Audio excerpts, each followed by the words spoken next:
Aujourd'hui, tu vas en apprendre plus sur un projet de l'écosystème crypto-monnaie. On va voir ensemble son histoire, son utilité, son graphique et on te donnera notre avis. Alors, faut-il investir ou non? Dans 10 minutes, tu le sauras.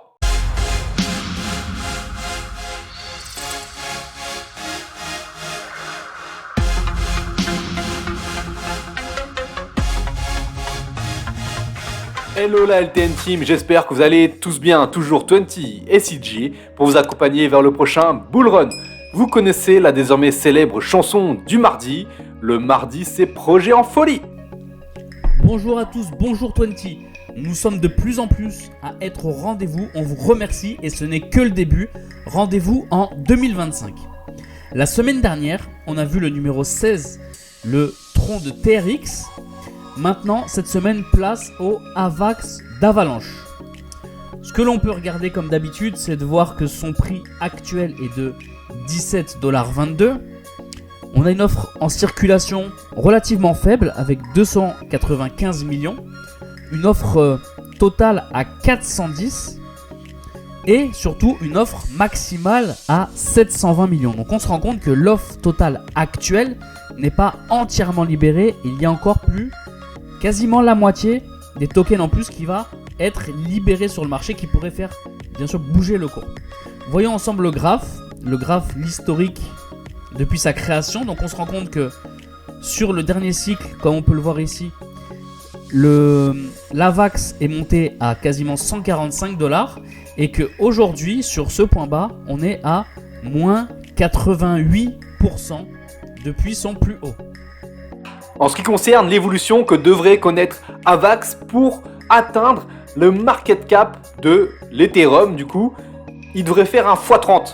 Son prix actuel est à 17$, quasiment 18$. Il devrait arriver à 545$ pour avoir le market cap de l'Ethereum. On va le comparer à une crypto-monnaie qui est sûrement un peu plus abordable, dirons-nous, le Solana, le sol de Solana, pour rattraper du coup le Solana et rentrer dans le top 10, l'AVAX devrait faire un x2 et dans le même temps, comme on le dit toujours, le Solana lui devra rester stable.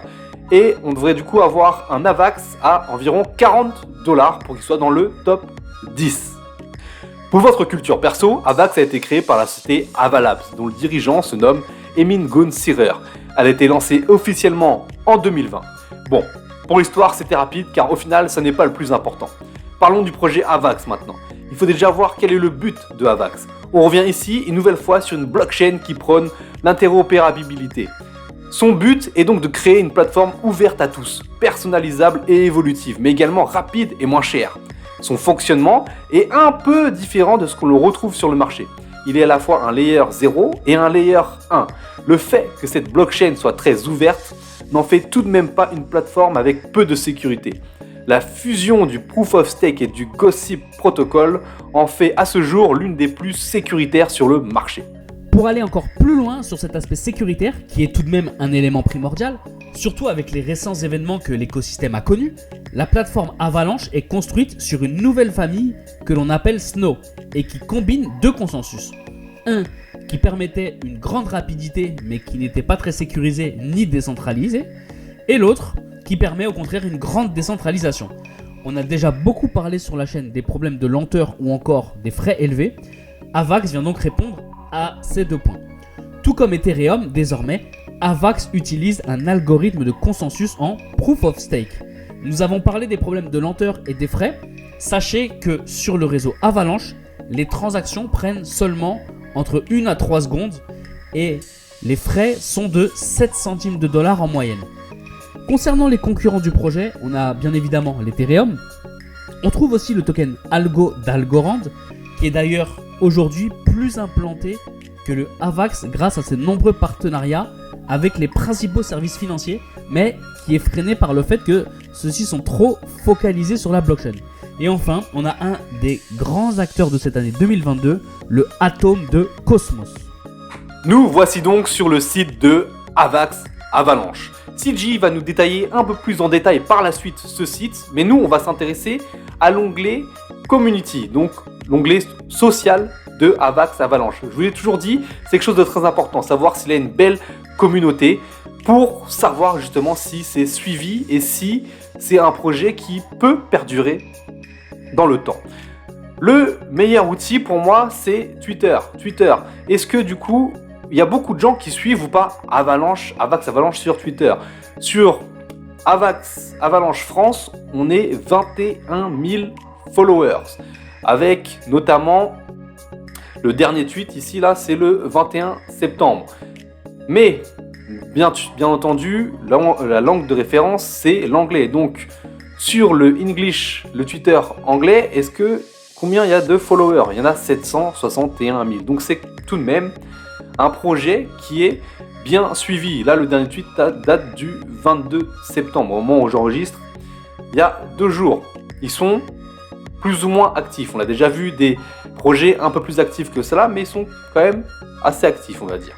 Ils sont également sur Telegram, en plusieurs langues, sur Discord, sur Reddit, sur LinkedIn, sur Facebook, sur YouTube, Meetup.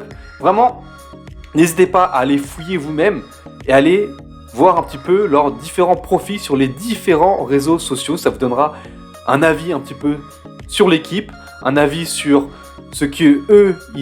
quelle image ils désirent véhiculer de leur projet, et vous, ça vous permettra de voir si vous êtes en adéquation avec ou pas. On se retrouve maintenant sur le site internet. Alors on va le regarder ensemble parce que je le trouve intéressant. Donc bon, là, ici on est sur la page d'accueil, on voit incroyablement rapide, faible coût, respectueux de l'environnement, c'est toutes les variables qu'on a vues au début. Bon, après ça reste une page de garde, mais ce qui est intéressant, c'est on peut voir directement la partie pour les développeurs avec chaque partie, mais ça on va laisser ça aux développeurs. Ce qui est aussi intéressant de voir, c'est qu'il y a un portefeuille Avalanche directement, donc c'est un portefeuille qui va être utilisé, qui va être propre à Avax et qui va être utilisé pour tout l'écosystème. Puis on retrouve aussi l'espace communauté et directement un lien vers tout son écosystème, où là on peut se rendre compte que l'écosystème est quand même bien développé. On voit que c'est trié ici par catégorie, donc les plateformes, les DEX, donc ici une plateforme décentralisée, un échangeur, ou alors même ici la plateforme de trading. On a la partie pour l'optimisation des rendements, idem ici l'emprunteur ou prêteur, c'est pour tout ce qui est DeFi. On a également le portefeuille et on voit aussi la partie NFT. Donc on se rend compte que l'écosystème d'Avalanche est bien développé et toutes les branches sont représentées comme sur les gros projets qu'on a l'habitude de voir ensemble. Passons à l'analyse graphique. Le but ici est de déterminer si nous sommes dans une bonne zone d'investissement long terme. J'insiste sur le long terme parce que les traders aguerris peuvent trouver des points d'achat et ou de vente journaliers. Mais nous voulons parler aux plus nombreux et vous faire comprendre la gymnastique pour un investissement à long terme. Donc ici, sur notre bon vieux Avax Avalanche, nous sommes aujourd'hui à 17,32 $. Le prix travaille depuis maintenant début juin 2022, donc ici, la zone de cassure qui a emmené la grosse expansion de l'été 2021. Vous voyez, on est vraiment au même niveau ici. Et ici, on a eu la grosse expansion, une fois la cassure faite, de l'été 2021. Qui, du coup, a vu le prix, tout de même, nous fait 1 x 8 en passant de 18 $ à 147 $.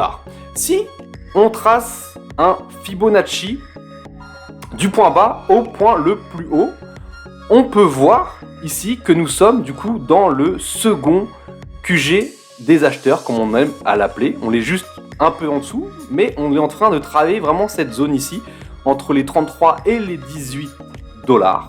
Donc, très très belle zone. Vous en avez l'habitude maintenant. Je considère cela comme une belle zone d'accumulation. Est-ce qu'on est en train de poser un bottom?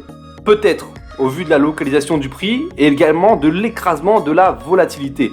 Regardez, si on met les bandes de Bollinger, on voit ici, on constate vraiment un resserrement très important des bandes de Bollinger entre la bande de Bollinger haute et la bande de Bollinger basse.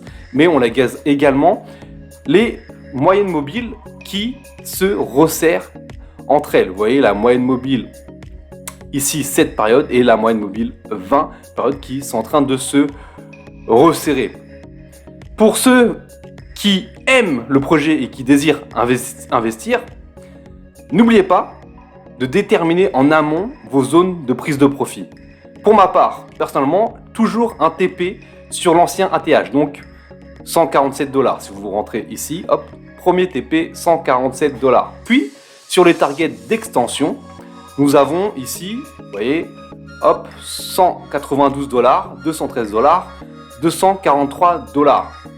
Vraiment, ne sous-estimez pas ces gains. On parle tout de même d'une multiplication à plus de x10 sur les targets qui sont donnés ici. Donc, voilà, sur un avis personnel sur ce que me dit le graphique aujourd'hui, je trouve qu'on est dans une belle zone pour de l'accumulation de AVAX. Pour conclure sur ce projet, c'est un projet intéressant qui s'est bien développé, qui est complet avec tout son écosystème. Comme pour le projet Matic, nous allons le garder à l'œil, voir son développement. Son défaut étant qu'il se trouve dans un domaine d'activité où il y a énormément de concurrence et de gros projets solides. Et il faut faire un choix, car dans un même domaine d'activité, nous ne voulons pas investir dans 4-5 projets différents. Notre choix se porte sur ses concurrents, donc ce n'est pas un projet dans lequel nous allons investir à court terme. C'est tout pour aujourd'hui. Ciao la LTN Team.